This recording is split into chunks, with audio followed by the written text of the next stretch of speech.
अस्सलाम वालेकुम व्यूअर्स, आज जो आपके सामने मैं क्वेश्चन लेके आया हूँ कैप्लन की किट है। क्वेश्चन नंबर 4 और 5 पैंडर के नाम से क्वेश्चन है।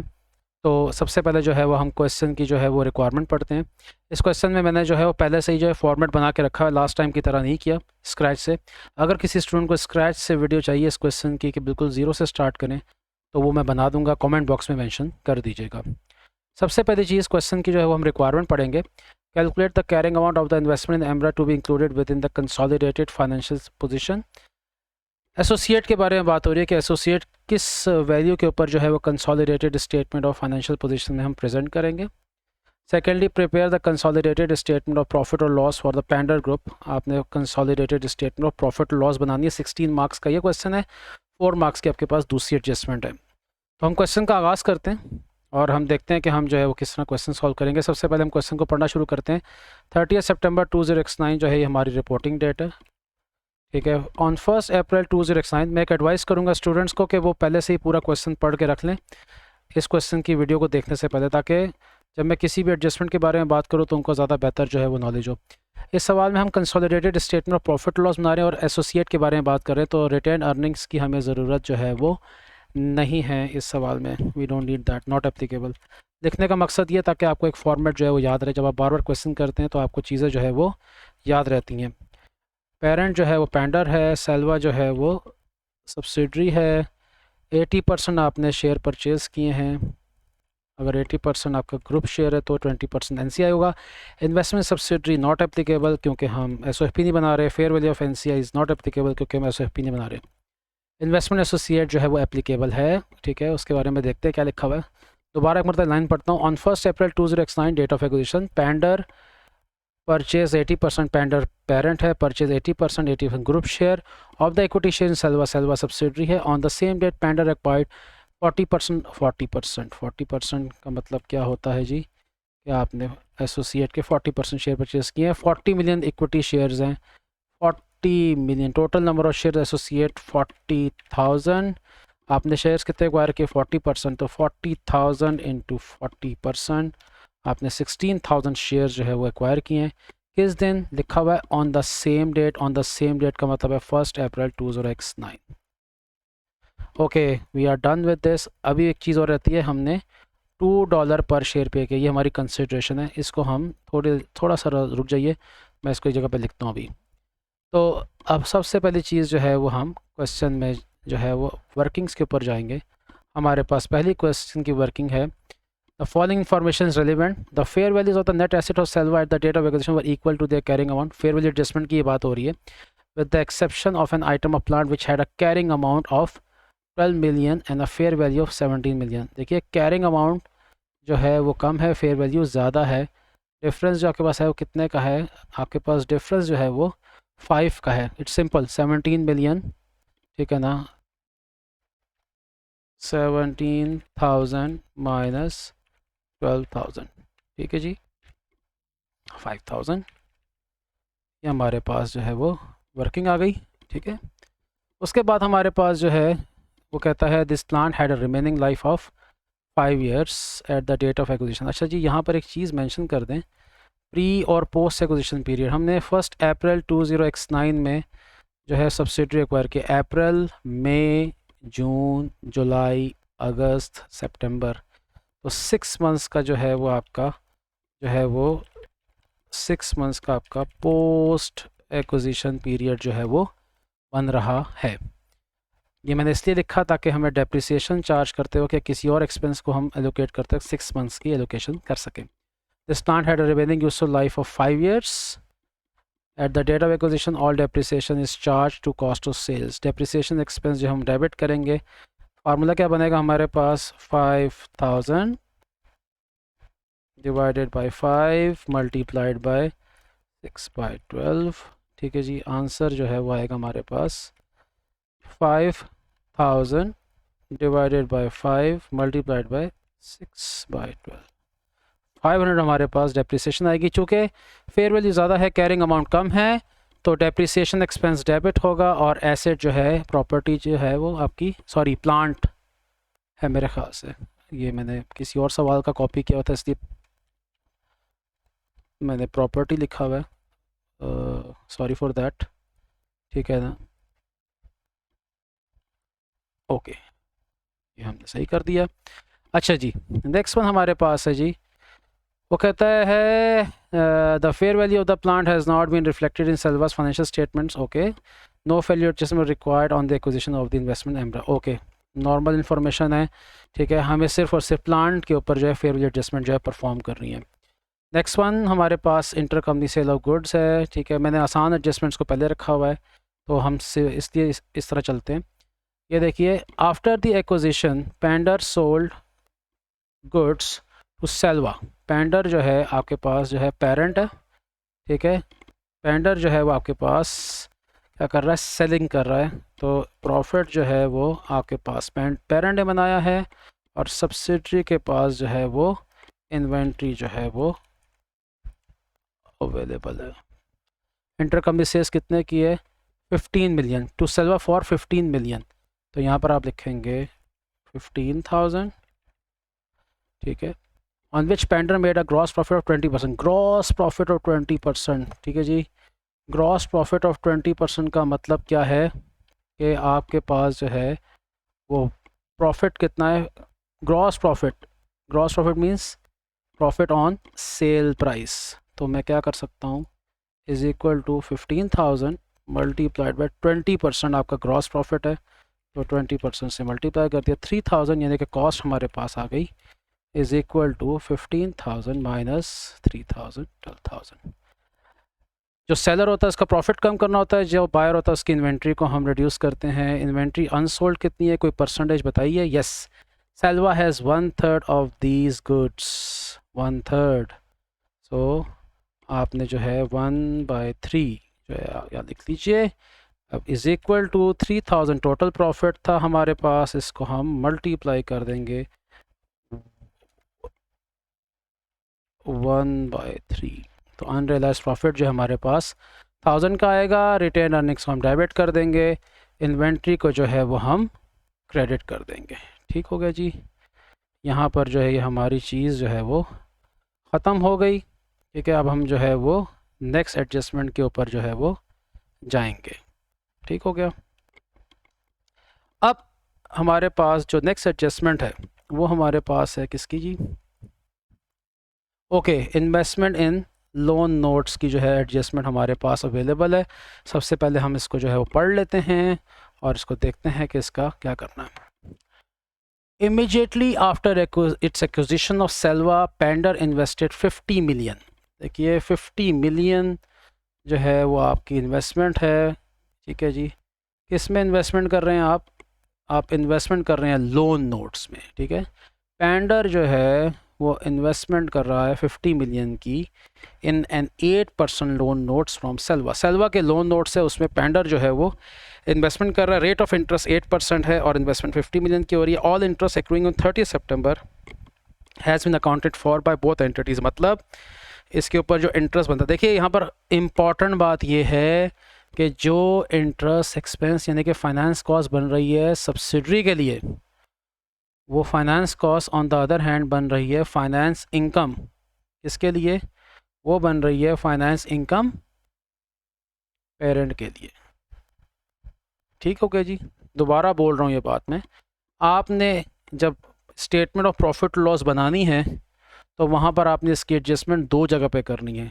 इसकी एडजस्टमेंट इन्वेस्टमेंट इनकम या फाइनेंस इनकम में भी होगी पेरेंट के पॉइंट ऑफ व्यू से, और इसकी एडजस्टमेंट सब्सिडरी के पॉइंट ऑफ व्यू से भी होगी फाइनेंस कॉस्ट में। सो बी केयरफुल। पहले तो इंटरेस्ट निकालते हैं ना। देखिए मैंने लिखा भी है, interest on loan notes, this is parents finance income and subsidiaries finance cost. ठीक है जी, पहले इसकी वर्किंग कर लेते हैं। हमारे पास ये किस तरह से आएगा, ब्रैकेट ओपन करेंगे 50,000 multiplied by 8% multiplied by 6/12 is equal to 50,000 multiplied by 0.08 multiplied by 6/12। 2000 का आपके पास जो है वो इंटरेस्ट बन गया। ये इंटरेस्ट इनकम है पेरेंट की और यही इंटरेस्ट एक्सपेंस है सब्सिडरी का। ठीक है जी, उसके बाद हमारे पास है next item, Selva paid a dividend of 8 million during the, Selva का जो टोटल डिविडेंड है, टोटल डिविडेंड जो उसने पे किया है वो 8000 का पे किया है। पेरेंट का इसके ऊपर राइट कितना है, 80% राइट है, तो ये बन जाएगा inter company dividend 8000 multiplied by 80%, 6400 जो डिविडेंड बनता है वो टूवर्ड्स पेरेंट कंपनी बनता है। इंडिविजुअल फाइनेंशियल स्टेटमेंट में ये रिकॉर्ड हुआ होगा, ठीक है, देखते हैं इसको, आई होप सो रिकॉर्ड हुआ होगा। अगर ये रिकॉर्ड हुआ है तो ये इंटर कंपनी डिविडेंड है, ठीक है, और इसको हम एलिमिनेट करेंगे कंसोलिडेटेड स्टेटमेंट ऑफ प्रॉफिट और लॉस में, ठीक है। उसके बाद हमारे पास वो कहता है the non controlling interest Selva as valued at fair value, okay, information है। The goodwill of Selva has been impaired by 2 million, okay, impairment last time हमने की थी प्रीमियर में। कंसोलिडेटेड गुडविल इम्पेयर हुई आपके पास 2000 से, इज इक्वल टू 2000 का 20% जाएगा NCI को और 2000 का 80% जाएगा पेरेंट को। आप लिखना चाहते हैं तो लिख सकते हैं 2000 मल्टीप्लाइड बाय 80%। इसी को दोबारा कॉपी करके यहाँ पर, ये आपकी समझ के लिए लिख रहा हूँ, वैसे ऐसा ज़रूरत नहीं थी, मैंने बता दिया है सेफ साइड के लिए, ठीक है जी। ये भी वर्किंग हो गई, okay. Next one, I think हमारे पास जो है, अच्छा ये देखिए, अब ये स्टेटमेंट जो है वो लास्ट टाइम मैंने जिक्र भी किया था, all items in the above statement of profit loss are deemed to accrue evenly over the years unless otherwise indicated. मैंने आपको लास्ट टाइम बोला था अगर कुछ भी सवाल में नहीं लिखा तो हम इक्वली जो है वो अपॉर्शन करेंगे प्रॉफिट्स को, अगर कुछ भी नहीं लिखा हुआ, ठीक है ना। और अगर आपके पास जो है वो ये स्टेटमेंट लिखी हुई है, इसका मतलब बताता हूँ आपको क्या लिखा हुआ है, इवनली, इवनली का मतलब है बराबर, इवनली एक्रू करने का मतलब है बराबर आपने प्रॉफिट को एलोकेट करना है। यानी कि मैं ये कहना चाह रहा हूँ, मिसाल दे रहा हूँ मैं आपको, अगर रेवेन्यू जो है वो पेरेंट सब्सिडरी का 150,000 है तो मैं क्या करूँगा, मैं इसको डिवाइड कर दूँगा, हाफ कर दूँगा 6/12 एंड 6/12। देखें ऐसा हो सकता है, ज़रूरी तो नहीं ना कि हर महीने जो है वो आप कांस्टेंट रेवेन्यू जनरेट कर रहे हो, आपका रेवेन्यू वेरी भी तो हो सकता है कि शुरू के 6 महीने में आपने 1,100,000 रेवेन्यू जनरेट किया और आखिरी 6 मंथ्स में आपने 50,000 का रेवेन्यू बनाया हो, कोई भी प्रोपोर्शन हो सकता है। लेकिन अगर आपके सामने कुछ भी नहीं लिखा या आपके सामने ये स्टेटमेंट लिखी हुई है, all items in the above statement of profit are deemed to accrue evenly over the years unless otherwise indicated, इसका मतलब ये है कि बाकी तमाम सब चीज़ों को आपने जो है इवनली एक्रू करना है, लेकिन अगर किसी चीज़ के बारे में कोई अदर इन्फॉर्मेशन दी गई है तो फिर आप जो है वो उसको उसके मुताबिक एक्रू करेंगे। और इस सवाल में इस तरह की एक चीज़ मैं करके दिखाऊंगा आपको। अब हम आगे चलते हैं, कुछ एडजस्टमेंट्स एसोसिएट की हैं हमारे पास, ये हमने काम किया था। टोटल नंबर ऑफ़ शेयर्स हमारे पास जो एसोसिएट के हमारे पास आ रहे थे वो 40,000 थे, हमने जो है कितने शेयर एक्वायर किए, 40%, ठीक है, 40,000 इंटू 40%, हमारे पास 16,000 नंबर ऑफ़ शेयर्स आ गए, ठीक है।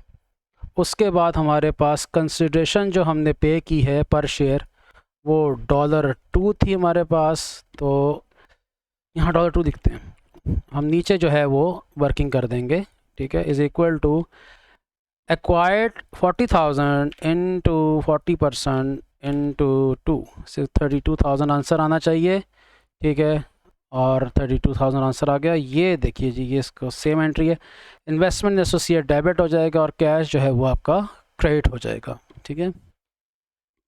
नेक्स्ट वन हमारे पास जो है एडजस्टमेंट, देखिए ये आपके पास इम्पेयर। अब आप कहेंगे कि मुझे कैसे पता है, मैंने आपको पहले ही बोला था कि क्वेश्चन आप पहले पूरा पढ़ लीजिएगा, आपको पता लग जाएगा कि कौन कौन सी एडजस्टमेंट जो है वो सब्सिडरी की और कौन सी एडजस्टमेंट जो है वो आपके पास जो है वो एसोसिएट्स की हैं, तो आपका काम जो है वो आसान हो जाएगा।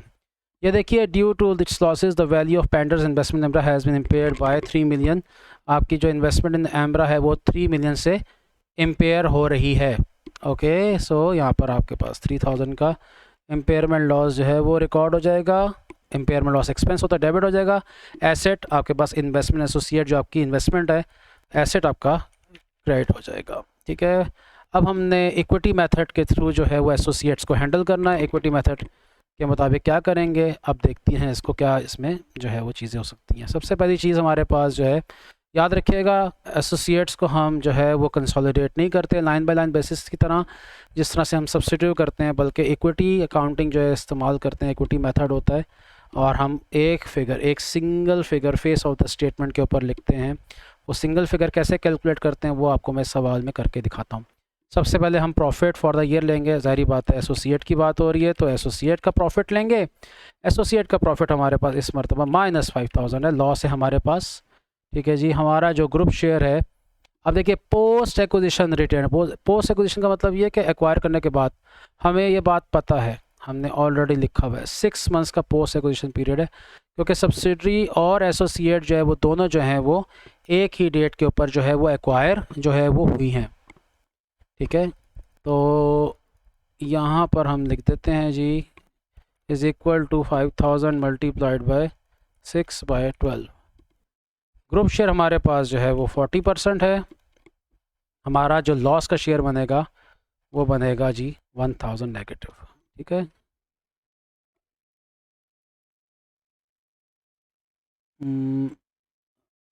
एक मिनट, गलत लगाया फार्मूला मैंने, J16 नहीं, 2500 into 40%। Okay, now it's fine. अच्छा जी, उसके बाद हमारे पास एक एडजस्टमेंट है सवाल में, जिसमें है एसोसिएट और पेरेंट के दरमियान सेल ऑफ गुड्स हो रही है। इसका भी फॉर्मेट वही वाला है, इसमें एक स्लाइड सा चेंज है, वो मैं आपको करके बताऊंगा। लास्ट आपके पास जो सबसे आखिरी जो बात लिखी हुई है उसमें करके दिखाऊंगा। पहले जो 4 स्टेप्स हैं, कौन सेलर है, कौन बायर है, इंटर कंपनी सेल्स कितनी है, ठीक है, कॉस्ट ऑफ गुड्स क्या है, टोटल प्रॉफिट क्या है, ये सारे के सारे जो है वो आपके सेम रहेंगे। क्या लिखा है जी, लिखा हुआ है कि Pender also sold goods to Embra for 6 million. तो यहाँ पर आपके पास ये सेलर है, इसने प्रॉफिट बनाया है और इसकी जो है वो इन्वेंट्री में वो चीज़ शामिल है। Total profit, total inter company sales जो है वो 6 मिलियन की है हमारे पास। कॉस्ट ऑफ गुड्स हमारे पास कितनी है, सेम परसेंटेज हमारे पास है जी, हमारे पास टोटल प्रॉफिट आ जाएगा 6000। 20% ग्रॉस प्रॉफिट था, 20% ऑफ सेल्स, तो 20% का रेट लगा दिया। 1200 का आपके पास टोटल प्रॉफिट है, कॉस्ट हमारे पास आ गई 6000 माइनस 1200। ये निकालने की ज़रूरत नहीं थी, लेकिन फॉर्मेट बनाया हुआ है। समटाइम्स आपको सेल्स प्राइस गिवन होती है और कॉस्ट गिवन होती है, प्रॉफिट आप निकालते हो। यहाँ पर आपके पास प्रॉफिट मैंने डायरेक्ट निकाल दिया, कॉस्ट की ज़रूरत नहीं थी, लेकिन फिर भी मैंने लिख दिया। अब हमारे पास पेरेंट ने प्रॉफिट बनाया है, पेरेंट का प्रॉफिट हमने कम करना है। ठीक है, अब ये कैसे कम होगा मैं बताता हूँ आपको। ठीक है जी, सबसे पहली चीज़, आपके पास जो अनरियलाइज प्रॉफिट है, वह जो टोटल प्रॉफिट आपने बनाया है वो 1200 बनाया है। इन्वेंट्री आपके पास अनसोल्ड कितनी है, लिखा हुआ है Embra had half of these goods. Half of these goods का मतलब है 50%। ठीक है जी, ये हमारे पास, अगर मैं इसको मल्टीप्लाई कर दूँ, ये इन्वेंट्री अनसोल्ड है, इससे मैं मल्टीप्लाई कर दूंगा तो मेरे पास अनरियलाइज्ड प्रॉफिट आ जाता है नॉर्मल केस में। लेकिन एसोसिएट के केस में आपने एक फर्दर काम ये करना है कि आपने इसको ग्रुप शेयर के साथ भी मल्टीप्लाई करना है। ग्रुप शेयर, ये देखिए 50% इन्वेंट्री अनसोल्ड है। एक मिनट, मैं इसको ऐसे लिखता हूँ, inventory unsold multiplied by group share. ये आपने जो है ना वो ख्याल रखना है एसोसिएट्स के केस में। सब्सिडरी केस में हम अनरियलाइज्ड प्रॉफिट को जो है मल्टीप्लाई कर लेते थे इन्वेंट्री अनसोल्ड से, लेकिन एसोसिएट के केस में आपने फर्दर थोड़ा सा आगे जाना है। उसमें आपने अनरियलाइज्ड प्रॉफिट, जो टोटल प्रॉफिट है, उसको आपने इन्वेंट्री अनसोल्ड और ग्रुप शेयर से मल्टीप्लाई करना है। ये आपने तरीकाकार याद रखना है। ठीक है, तो 1200 आपके पास ये आ गया, 1200 into inventory unsold 50% multiplied by 40%, आपके पास आंसर आया 240। तो 240 से जो है वो हम अपना जो है वो पेरेंट जो है वो अपना प्रॉफिट जो है वो रिड्यूस करेगा। बार बार बोल रहा हूँ, पेरेंट अपना प्रॉफिट रिड्यूस करेगा। Okay, next one investment associate. देखिए ये अब हमारे पास ऑटोमेटिक चूँकि फार्मूला लगे हुए थे, मैंने आपको बताया था कि इक्विटी अकाउंटिंग जो हम करेंगे सिंगल फिगर जो है वो consolidated statement of financial position में, जो कि आपके क्वेश्चन की रिक्वायरमेंट ए है, वो आपके पास आएगी। अब इसमें हम क्या करेंगे, देखिए सबसे पहले हम लिखेंगे कंसिडरेशन। कंसिडरेशन हमारे पास जो है वो है 32,000। Share of profit from associate, इस साल हमें लॉस हुआ था, ये हमने ऊपर वर्किंग की है। इम्पेयरमेंट लॉस हमारे पास जो है इन्वेस्टमेंट इन एमरा पे 3,000 का है, ये भी लॉस है, ठीक है। और अनरियलाइज प्रॉफिट जो है वो भी हमारे पास प्रॉफिट को कम किया है, तो ये माइनस में 240 आ रहा है। तो इन्वेस्टमेंट इन एमरा जो हमारे पास अब आएगी consolidated statement of financial position में 27760 पे ये फिगर आपके पास आएगी।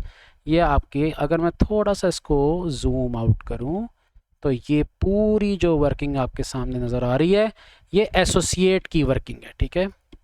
सो मैं इसको जूम आउट करता हूँ, एट ए ग्लैंस आपको जो है वो आई होप सो के ये नज़र आ रहा होगा। ये इन्वेस्टमेंट एसोसिएट की बेसिक वर्किंग है, और ये एक एडजस्टमेंट सेल ऑफ गुड्स और एक ये इम्पेयरमेंट भी है इसमें। ये देखिए, ये इम्पेयरमेंट है, ये प्रॉफिट एलोकेशन है, ये सेल ऑफ गुड्स है, और ये एसओपी की वर्किंग है। नेक्स्ट वन जी हमारे पास, अब हम बनाएंगे consolidated statement of financial position बनाएंगे, और देखते हैं जी कि इसमें हम किस तरीके से काम जो है वो कर सकते हैं, ठीक है। अब देखिए मैंने यहाँ पर आपके लिए फार्मूला, इसमें एक चीज़ का आपने ख्याल रखना, मैं आपको बताता हूँ। क्योंकि आपको ये बात पता है, consolidated statement of profit loss को कंसोलिडेट करते वक्त आपको प्रॉफिट्स को, सब्सिडरी के हर आइटम को, सब्सिडरी के हर आइटम को, revenue, cost of sales, distribution, admin, investment income, finance cost, tax expense, सबको जो है ना अपना टाइम ऑफ पोर्शन जो है वो करना है। और यहाँ पर हमारा टाइम ऑफ पोर्शन क्या होगा, 6/12 के हिसाब से जो है वो आपकी चीज़ें जो है वो आपकी एडजस्ट होंगी, ठीक है। मैंने यहाँ पर लिखा है 12/12। हर सवाल में डिफरेंट होगा, किसी में 6/12 होगा, किसी में 8/12 होगा। तो यहाँ पर आप 12/12 को 6/12 के ऊपर जो है वो ले जाएं। ये 6/12, 6/12, ये भी 6 हो गया और ये भी 6 हो गया। अच्छा, इसमें ख्याल रखिएगा, पहले आपने सब्सिडरी के प्रॉफिट को 6/12 करना है, फिर आपने पेरेंट के प्रॉफिट में इसको ऐड करना है। पेरेंट का प्रॉफिट ऐड करके एस का प्रॉफिट ऐड, एस का रेवेन्यू ऐड करके फिर 6/12 मत कीजिएगा। दोबारा बोल रहा हूँ, मतलब ये काम ना कीजिएगा। 210,000 प्लस 150,000 मल्टीप्लाइड बाय 6/12, ये मत कीजिएगा। 150,000 इंटू 6/12 75,000 आंसर आएगा। फिर उसके बाद जो है पेरेंट का प्रॉफिट इसमें ऐड कीजिएगा। अब आप अगर एक्सेल पे काम कर रहे हैं तो आपने जो है वो इसको डायरेक्ट, देखिए ये रेवेन्यू का फार्मूला आपको नज़र आ रहा होगा।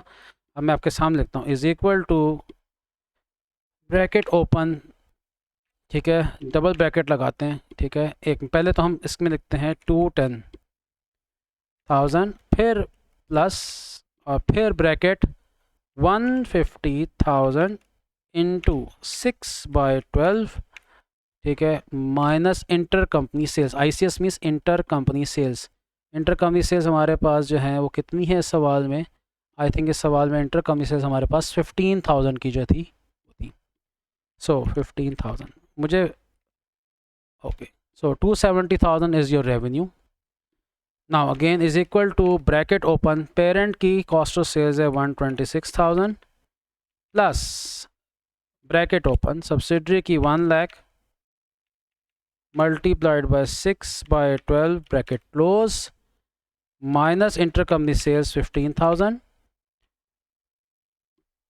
Plus unrealised profit. Unrealised profit goods के ऊपर कितना था हमें यहाँ पर देखना पड़ेगा जी, मुझे इसकी फिगर ज़बानी याद नहीं है। अनरियलाइज प्रॉफिट 1,000 का था, ठीक है, प्लस डेप्रिसिएशन, डेप्रिसिएशन थी 500 ब्रैकेट क्लोज।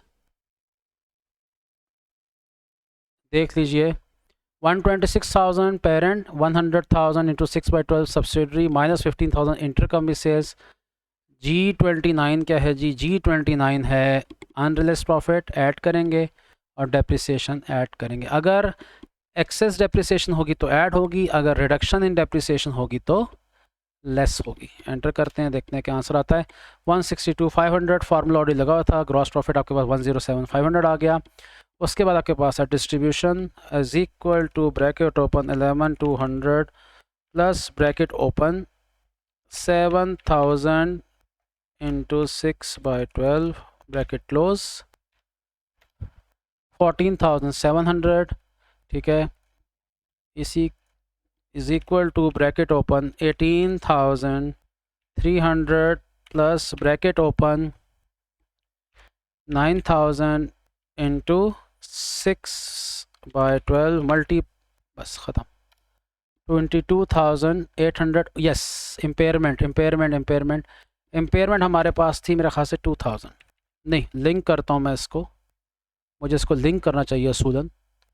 2,000 ये इम्पेयरमेंट है कंसोलिडेटेड गुडविल वाली, ये देखिए ये 2,000, ठीक है। सो 20, अच्छा यहाँ पर भी मैंने एक चीज़ लिंक नहीं की, मैंने 15,000 लिख दिया यहाँ पर, इसको मुझे लिंक करना चाहिए, मैं इसको लिंक करता हूँ, ये देखिए जी, अब ठीक है, सब चीज़ें फार्मूलाज के तहत आ रही हैं, ठीक है। नेक्स्ट वन हमारे पास है जी, क्या हेडिंग है, इन्वेस्टमेंट इनकम। इन्वेस्टमेंट इनकम का फार्मूला हमारे पास क्या होगा, parent is equal to bracket open, parent की इन्वेस्टमेंट इनकम 9,500, ठीक है जी, 9,500 माइनस, नहीं प्लस इसमें ब्रैकेट ओपन करके सब्सिडरी की अगर कोई इन्वेस्टमेंट, सब्सिडरी की कोई इन्वेस्टमेंट इनकम नहीं है तो ज़रूरत नहीं है, प्लस ज़ीरो हो जाएगा, लिखने की ज़रूरत नहीं है, minus inter company dividends. Inter company dividends कितने हैं जी, हमने वर्कआउट किए थे 6,400 थे, ये रहा, माइनस, और मैंने आपको बताया था ये जो आपके पास इन्वेस्टमेंट इन लोन नोट्स है 2,000 की, ये एक कंपनी की फाइनेंस इनकम है, दूसरी कंपनी की फाइनेंस कॉस्ट है। इन्वेस्टमेंट पेरेंट कर रहा है तो ये उसके लिए फाइनेंस इनकम है, और ये इंटर ग्रुप ट्रांजैक्शन है, इसको कंसोलिडेटेड फाइनेंशियल स्टेटमेंट्स में हम एलिमिनेट करेंगे। ये 2,000 सब्सिडरी के लिए फाइनेंस कॉस्ट है और पेरेंट के लिए ये फाइनेंस इनकम है, क्योंकि ये with in the group exist करती है इसलिए इसको हमने एलिमिनेट करना है, तो हम इसको माइनस करेंगे इन्वेस्टमेंट इनकम में से, ब्रैकेट क्लोज करेंगे, एंटर करेंगे, हमारे पास आंसर आ जाएगा 1100।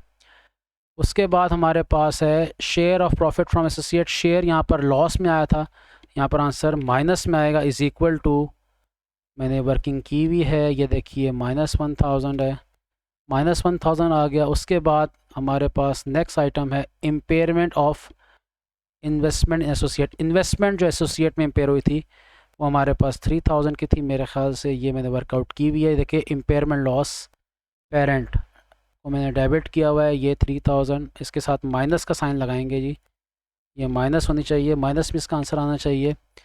फिर इसके बाद unrealised profit on cell of goods P2A, make sure to multiply the URP with the group share, हमने किया भाई जी, हम नहीं भूले इस बात को, ठीक है ना। अगर मैं यहाँ भूल भी गया, मैंने देखें यहाँ पर देखें इज़ इक्वल टू, डायरेक्ट आप वर्किंग उठाएंगे तो फिर तो आपसे ये गलती होगी नहीं, ये -240 यहाँ पर आ जाएगा, ठीक है जी, 143, एक मिनट।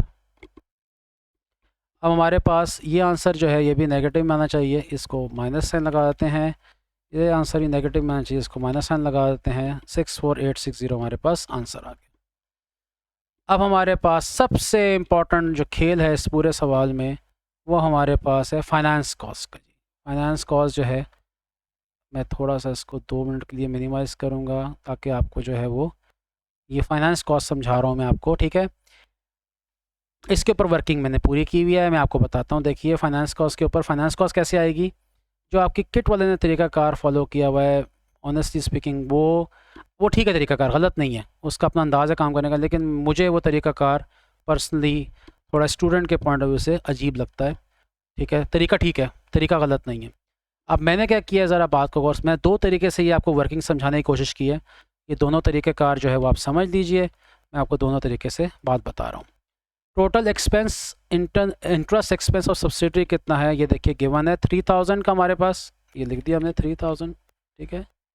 अब देखिए इसमें हमने पेरेंट कंपनी ने इन्वेस्टमेंट की थी लोन नोट्स में, तो वो सब्सिडी का एक्सपेंस है, वो सब्सिडी का फाइनेंस कॉस्ट, और ये इन्वेस्टमेंट हुई एक्विजिशन के बाद, फॉरेन एक्विजिशन, देखें यहाँ लिखा हुआ भी है, ये देखिए after the acquisition, immediately after acquisition, immediately फ़ौरन। तो इसका मतलब ये है कि जो आपका इंटरेस्ट एक्सपेंस है जो 50,000 के लोन नोट पे बनता है वो लास्ट 6 मंथ्स का है, जो कि हमने कितना कैलकुलेट किया था, 50,000 इंटू 8% इंटू 6/12। अब ये जो आपके पास, सॉरी, अब ये जो आपके पास एक्सपेंस है ये पोस्ट एक्विजिशन है।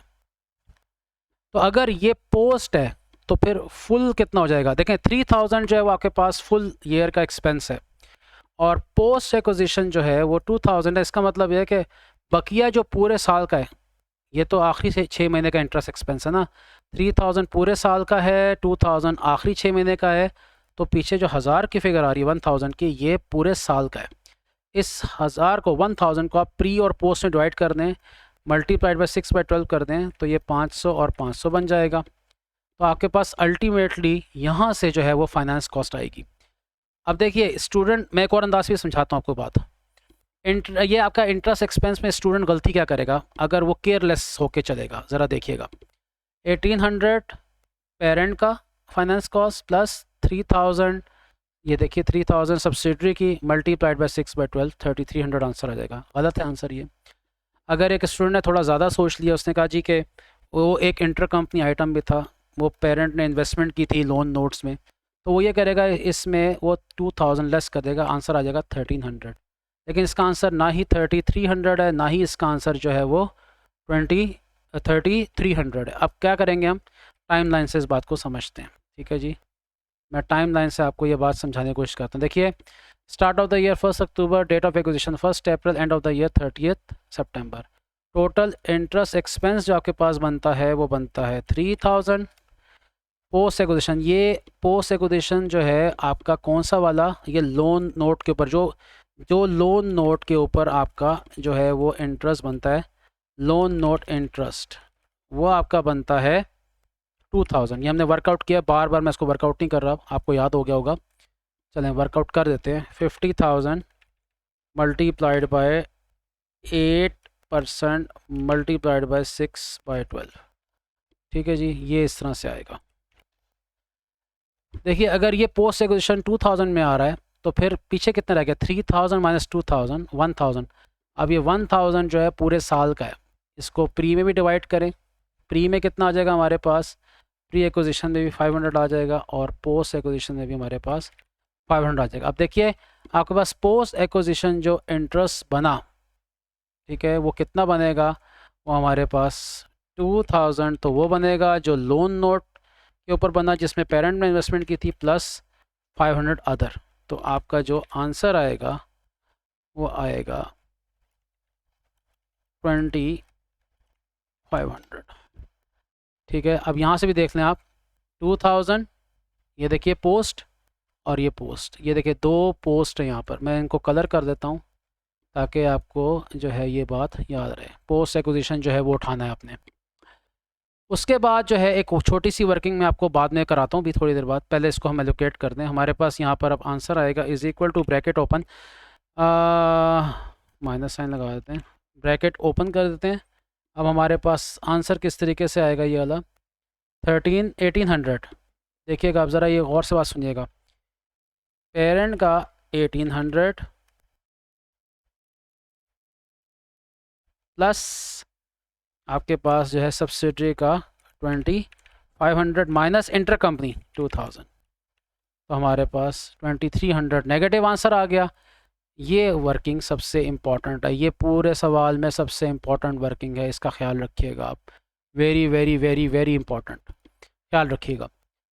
टैक्स के ऊपर कोई मसला नहीं है। 15,000 bracket open minus bracket open 15,000 plus 10,000 into 6/12 bracket close, ये हमारे पास 20,000 आ गया। 42560 हमारे पास प्रॉफिट आफ्टर टैक्स आ गया। यहाँ पर भी कोई मसला हमारे पास जो है वो नहीं है, ऑल इज़ गुड। ठीक है जी, आप देख सकते हैं आपको हर चीज़ समझ में आ रही होगी। अब इसके बाद हमने जो है वो वर्किंग परफॉर्म करनी है जिसमें हम प्रॉफिट्स को एट्रीब्यूट करते हैं पेरेंट और एनसीआई में। देखिए ग्रुप प्रॉफिट जो आपके पास है वो हमारे पास है 42560 जो कि यहाँ से आ रहा है, ये हमारे पास 42560 है। इसमें से एनसीआई की हम वर्किंग करेंगे। एनसीआई की वर्किंग करने के बाद जो है वो हम क्या करेंगे, ये हमारे पास पेरेंट का जो प्रॉफिट है ये हमारे पास एज ए बैलेंसिंग फिगर जो है वो आ जाएगा। अब देखिए आपके पास, अब इसके लिए मैंने एक आसान वर्किंग की है। देखिए ग्रॉस प्रॉफिट जो आपके पास है सब्सिडरी का, सब्सिडरी देखिए मुझे यहाँ पर क्या चाहिए, मुझे यहाँ पर चाहिए ये वर्किंग जो आपको करके दिखा रहा हूँ, क्यों करके दिखा रहा हूँ, मुझे ये वर्किंग करने के लिए, एनसीआई की वर्किंग करने के लिए मैं ये देखना चाह रहा हूँ कि इस 42560 में से एनसीआई का शेयर कितना है। तो एनसीआई की वर्किंग करने के लिए मैं कहाँ से स्टार्ट लूँगा, मैं सब्सिडरी का प्रॉफिट लूँगा। मुझे इस सवाल में कॉम्प्लिकेशन ये है कि सब्सिडरी को एक्वायर करें ड्यूरिंग द ईयर, तो हमें सिर्फ पोस्ट एक्विजिशन प्रॉफिट चाहिए सब्सिडरी का। अगर मैं यहाँ पर एक, अब मैं यहाँ पर एक मिस्टेक कर सकता हूँ, 21,000 मल्टीप्लाइड बाय 6/12, ये देखें जी 10,500 आंसर आता है। ये गलत हो जाएगा, सारे लोग यही करेंगे, ज़्यादातर लोग यही करेंगे, ये काम मत कीजिएगा, ये गलत है। वजह क्योंकि इसमें सारे आइटम्स जो है वो 6/12 पे चल रहे हैं, लेकिन इंटरेस्ट जो है वो 6/12 पे नहीं चल रहा। सो बी केयरफुल, मैं यहाँ पर लिख भी देता हूँ बी केयरफुल, ठीक है, बिकॉज ऑफ इंटरेस्ट। ओके, सो मैंने एक छोटी सी वर्किंग जो है वो परफॉर्म की है, मैं आपको करके दिखाता हूँ। आसान वर्किंग है। देखिए ग्रॉस प्रॉफिट आपके पास जो है वो है 50,000, ठीक है। 50,000 का हाफ क्या होता है, 25,000, ठीक है। मैं यहाँ पर जो फिगर लिख रहा हूँ वो पूरी लिख रहा हूँ 50,000, ठीक है ना। यहाँ पर मैंने इसका हाफ लिख दिया, ठीक है, 50,000 इंटू 6/12, ठीक है। ओके, आपके पास जो है, मैं असल में मैंने सारा जो है वो फार्मूला जो है वो लगा दिया ताकि एक ही बारी जो है वो काम जो है वो हो जाए। अच्छा, डिस्ट्रीब्यूशन कॉस्ट आपके पास क्या है, हमारे पास 7,000। अब मैं 7,000 का हाफ लूँगा, यहाँ पर मैं चेंज करूँगा फार्मूला, ठीक है जी। 3,500 आ गया, ये माइनस आएगा, ठीक है। एडमिन एक्सपेंस मेरे पास है 9,000, 9,000 का हाफ ले लूँगा और इसको माइनस से मल्टीप्लाई कर दूँगा। फाइनेंस कॉस्ट सी अबव वर्किंग, हमारे पास पोस्ट एक्विजिशन जो प्रॉफिट है, सब्सिडरी का जो इंटरेस्ट है वो हमारे पास ये देखिए 2,500 आया था, ठीक है। तो मैं यहीं से उठा रहा हूँ इसको, ये देखिए। अगर फार्मूला लगाना चाहते हैं आप, इज़ इक्वल टू -2,000 -500 ये कर लें आप, ठीक है। और इनकम टैक्स आपके पास जो है टोटल जो हमारे पास है वो है 10,000, ठीक है। सो ये आपके पास 10,000 आ गया। तो हमारे पास जो माइनस, तो हमारे पास जो सब्सिडरी का जो पोस्ट एक्विजिशन प्रॉफिट आया है वो हमारे पास, इसको मैं येलो कलर दे रहा हूँ क्योंकि ये इंपॉर्टेंट है। मैं अगेन कह रहा हूँ आप किट की वर्किंग देखिएगा और आई होप सो कि वो समझ में आएगी आपको, लेकिन आई थिंक कि ये ज़्यादा आसान वर्किंग है। तो ये आपके पास 9,500 आ गया। उसके बाद जो है आपने ये वर्किंग यहाँ पुट कर दी है, इज़ इक्वल टू 9,500 यहाँ पर आ गया ये। अब ये देखिए, अब मैंने क्या लिखा है, post acquisition profits of subsidiary go to individual SPL subsidiary. हम इंडिविजुअल एसपीएल में गए, वहाँ पर हमें नज़र आता है 21,000। मैं यहाँ पर आपकी आसानी के लिए जो है एक काम और कर देता हूँ, ठीक है। अगर आप 21,000 मल्टीप्लाइड बाय 6/12 जिसका आंसर आता है आई थिंक 10,500, अगर आपने ये काम इस सवाल में किया तो ये गलत हो जाएगा, ये रॉन्ग है। मैं बता रहा हूँ, ये लिख दिया मैंने, ये रॉन्ग है, रॉन्ग है ये। क्यों? क्योंकि इंटरेस्ट की वजह से सारा मसला जो है वो क्रिएट हो रहा है। इस सवाल में S2P सेल थी, नो इम्पेयरमेंट की गुड जो है इम्पेयरमेंट लॉस था। यस, हमारे पास इम्पेयरमेंट लॉस था 2,000 का। यहाँ से हम, ये मेरे ख्याल से 2,000 का इम्पेयरमेंट लॉस है, ये पुट करेंगे, ये आ गया यहाँ पर। और हमारे पास डेप्रिसिएशन थी 50 की, फेयर वैल्यू एडजस्टमेंट के ऊपर हमारे पास डेप्रिसिएशन थी ये 500, सॉरी ये आ गई हमारे पास। तो हमारे पास जो प्रॉफिट एलोकेट होना है NCI में वो 7000 बनता है। NCI की परसेंटेज है 20%, ये हमारे पास गिवन है। हमारे पास नॉन कंट्रोलिंग इंटरेस्ट आ जाएगा 1400, ये वैल्यू हम यहाँ पुट करेंगे, ठीक है, लिंक करेंगे इसको यहाँ पर। तो हमारे पास जो है पेरेंट की फिगर आ जाएगी इज़ इक्वल टू 42560 माइनस 1400। लें जी, हमारे पास ये पूरा सवाल सॉल्व हो गया, ठीक है। अब जो है मैं इसका आई होप सो कि ये आपको पूरी स्क्रीन जो है वो नज़र अब आ रही होगी। मैं इसको थोड़ा सा जूम आउट करूँगा तो देखिए किस तरह हमने एक क्वेश्चन किया।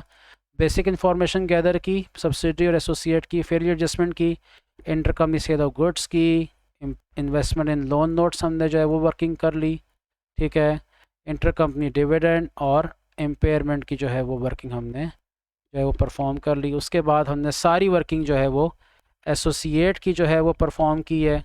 आप देख सकते हैं इन्वेस्टमेंट इन एसोसिएट की वर्किंग की है, इम्पेयरमेंट लॉस की जो है वो हमने वर्किंग की है। सही हो गया। और हमारे पास जो है वो sale of goods between parent and associate की वर्किंग जो है वो हमने की है। उसके बाद इम्पेयरमेंट की हमने वर्किंग की है। देखिए इम्पेयरमेंट कर ली थी, उसके बाद हमने इन्वेस्टमेंट एसोसिएट जो एसओएफपी में आनी फिगर, एसओएफपी में वो वर्किंग की है। और देन मैंने जो है वो थोड़ा जूम करता हूँ मैं इसको, ये देखिए हमने consolidated statement of profit loss बनाई है, ठीक है। और यहाँ पर ख्याल रखा है कि किस तरीके से प्रॉफिट्स को एलोकेट करना है, ठीक है। बेसिकली ये फार्मूला हमने यूज़ किया है हर जगह पे। और फिर हमने प्रॉफिट को एट्रीब्यूट किया। इस सवाल में 2 वर्किंग एडिशनल कराई है मैंने आपको, एक फाइनेंस कॉस्ट की और एक post acquisition profits of subsidiary की। आई होप कि आपको ये वीडियो आपके लिए फ़ायदेमंद है, ठीक है। अगर आपको ये वीडियो पसंद आए तो इसको लाइक कीजिए, शेयर कीजिए, चैनल को सब्सक्राइब कीजिए और अपने कमेंट्स मेंशन कीजिए ताकि और वीडियोस में बनाऊं और उसमें और मज़ीद इम्प्रूवमेंट आए, ठीक है। Thank you so much and take care.